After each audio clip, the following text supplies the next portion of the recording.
A troubling trend has some Northwestern students and Evanston business owners concerned. NNN's Joey Safchuk has more. That's right. Evanston has lost a significant amount of its affordable housing over the past several years, as many economical rentals have been transformed into condominiums. Local businesses are threatened as well. An increase in property taxes is also to blame. In Evanston, apartments for lease that are perfect for students.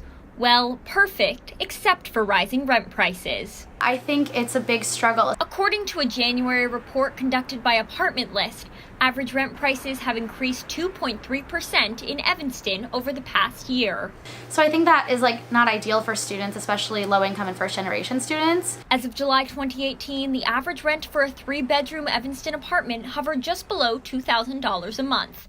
And the increasing rent impacts local businesses, too. Retail in a downtown community keeps the downtown community vital. It keeps people on the streets. Bookends and Beginnings' home of about 5 years was threatened last September when a developer submitted a plan to construct a 37-story building right on top of the store's property.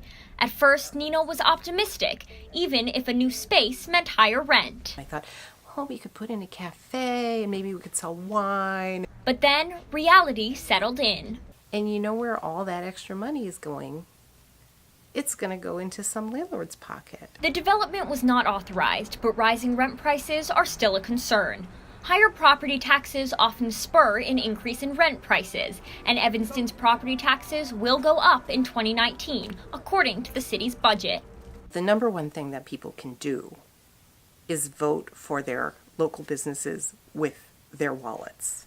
Tensions between Evanstonians and commercial developers are ongoing. There was recently a planned proposal to build a 13-story office building space in this empty parking lot on the 1700 block of Chicago Avenue.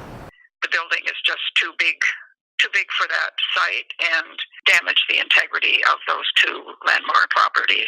The property, which belongs to the city, sits in between two historic Evanston sites, the Francis Willard House Museum and the Women's Club of Evanston. Other historic neighborhoods in Evanston, such as this, have been compromised, even sacrificed to development. Do you want that to happen yet again, but this time on our watch? Last week, Evanston aldermen voted to table the proposal. They're asking the developers for more specific information about plans for the property. As rent prices and property taxes increase, the city is searching for ways to make sure Evanston can still feel like home. So, Joey, is this only an Evanston issue? Not at all. There were actually rent price increases in 7 Chicagoland cities in 2018. That being said, last year rent prices in the city of Chicago dipped significantly.